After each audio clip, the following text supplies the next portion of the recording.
오늘 말씀은 로마서 3장 1절부터 8절까지입니다. 그런즉 유대인의 나음이 무엇이며 할례의 유익이 무엇이냐? 범사에 많으니 우선은 그들이 하나님의 말씀을 맡았음이니라. 어떤 자들이 믿지 아니하였으면 어찌하리요? 그 믿지 아니함이 하나님의 미쁘심을 패하겠느냐? 그럴 수 없느니라. 사람은 다 거짓되되 오직 하나님은 참되시다 할지어다. 기록된 바 주께서 주의 말씀에 의롭다함을 얻으시고 판단 받으실 때에 이기려 하심이라 함과 같으니라. 그러나 우리 불의가 하나님의 의를 드러나게 하면 무슨 말 하리요? 내가 사람의 말하는 대로 말하노니 진노를 내리시는 하나님이 불의하시냐? 결코 그렇지 아니하니라. 만일 그러하면 하나님께서 어찌 세상을 심판하시리요? 그러나 나의 거짓말로 하나님의 참되심이 더 풍성하여 그의 영광이 되었다면 어찌 내가 죄인처럼 심판을 받으리요? 또는 그러면 선을 이루기 위하여 악을 행하자 하지 않겠느냐? 어떤 이들이 이렇게 비방하여 우리가 이런 말을 한다고 하니 그들은 정죄받는 것이 마땅하니라. 아멘.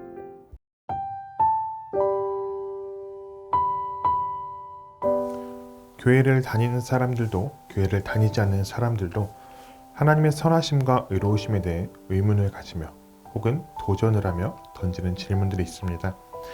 그 중에서 아마 가장 많은 질문이 하나님은 선악과를 왜 만들었는가 하는 질문일 것입니다. 이 질문의 목적은 정말 궁금해서 그런 것일 수도 있지만 책임 회피가 큽니다. 왜 죄를 짓게 만들어 놓고 죄를 지은 인간을 심판하느냐? 그러한 하나님은 불의하시다 하는 것들이죠. 질문의 형태만 다르지 이렇게 하나님의 선하심과 그분의 의로우심에 대한 질문은 지금도 늘 계속됩니다. 사도 바울은 2장에서 유대인들의 신분과 할례가 자신의 구원을 지켜준다고 생각하는 그것을 비판합니다. 그리고 3장을 시작하며 그는 자신의 비판에 대해 던지는 질문들에 답하고 있습니다. 아마 사도 바울에게 이렇게 질문하는 이는 사도 바울 자신일 것입니다. 그는 사람들이 생각할 만한 질문에 스스로 답을 하고 있는 것이죠. 동시에 그는 대답을 통해 하나님의 신실하심과 의로우심에 대해 변증을 합니다. 먼저 그는 질문합니다.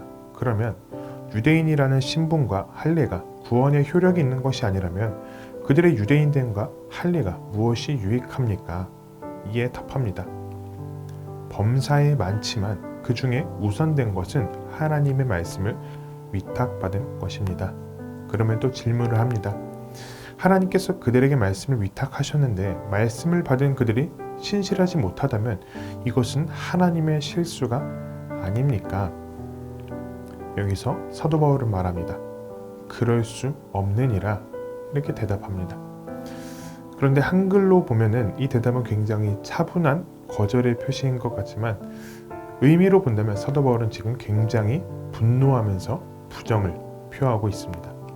그리고 사도 바울은 말합니다. 사람은 거짓되지만 하나님은 의로우시다. 즉 말씀을 맡기신 하나님께서 실수하신 것이 아니라 말씀을 위탁받은 큰 책임을 받은 유대인들의 신실하지 못함, 그들의 믿음 없음이 잘못이라는 말을 하고 있는 것이죠. 또 사도 바울은 이어서 하나님의 의로우심에 대해 변증하며 이렇게 질문합니다.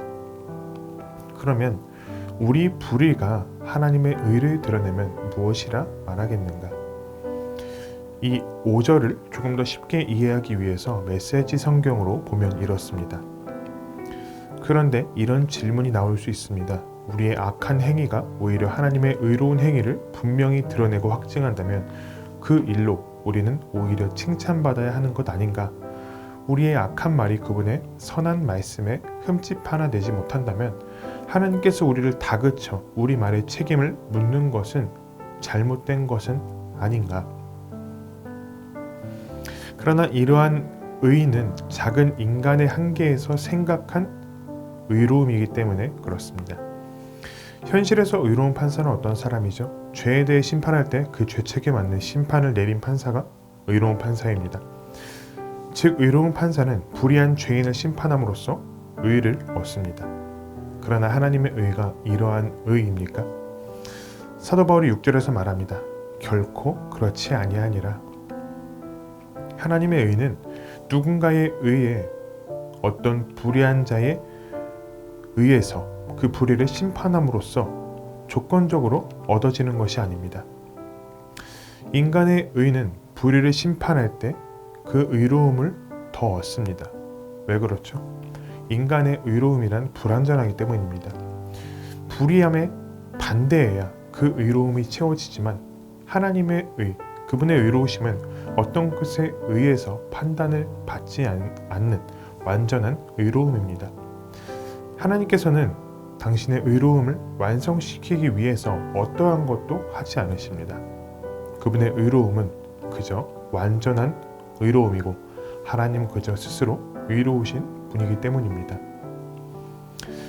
사도 바울은 반대자들의 반박을 미리 생각하면서 하나님의 신실하심과 의로우심에 대해 변증을 했습니다. 오늘 말씀을 생각하며 우리에게도 두 가지를 적용해 보고자 합니다. 첫째는 우리도 하나님의 선하심과 의로우심을 변증해야 한다는 것입니다. 오늘날 많은 사람들이 기독교와 하나님에 대해 여러 질문들을 던집니다. 이 질문에 우리도 사도 바울처럼 대답을 함으로써 하나님의 이름과 그분의 성품을 변증하는, 변호하는 자들이 되어야 합니다. 둘째로 우리는 하나님에 대해 더 배워야 합니다. 하나님의 성품, 그분의 거룩하심이 욕되지 않게 하려면 우리가 잘 대답할 수 있어야겠죠. 그런데 우리가 하나님에 대해서 잘 모른다면 결국 하나님을 제대로 알지 못하는 우리의 무지함으로 인해서 하나님의 선하심과 의로우심을 늘 도전을 받을 것입니다. 하나님의 선하심과 의로우심은 늘 도전을 받습니다. 이해나 지금이나 계속해서요. 그러나 우리가 하나님을 사랑한다면 그 하나님의 이름이, 그분의 성품이 세상에서 비방거리가 되지 않기 위해 애써야 합니다. 이는 특정 인물들, 어떤 학자들이나 변증을 전문으로 하는 그러한 사람들만이 해야 하는 일이 아닙니다. 모든 그리스도인들의 사명입니다. 그러나 하나님께서는 하나님의 이름을 소중히 여기는 자들을 통해 높임을 받으시며 자신의 영광을 드러내실 것입니다. 오늘날 하나님의 이름을, 그분의 성품을 변증하는 것이 우리 시대에 주어진 새로운 전도라는 것을 우리는 기억해야 합니다. 말씀을 생각하며 함께 기도하겠습니다. 하나님의 선하심과 의로우심을 세상이 알게 하소서. 하나님의 성품과 이름을 더 소중히 여기는 성도가 되게 하소서. 오늘도 선하시며 의로우신 하나님을 더 배우고 높이며 선포하는 청년 가족 되기를 바랍니다.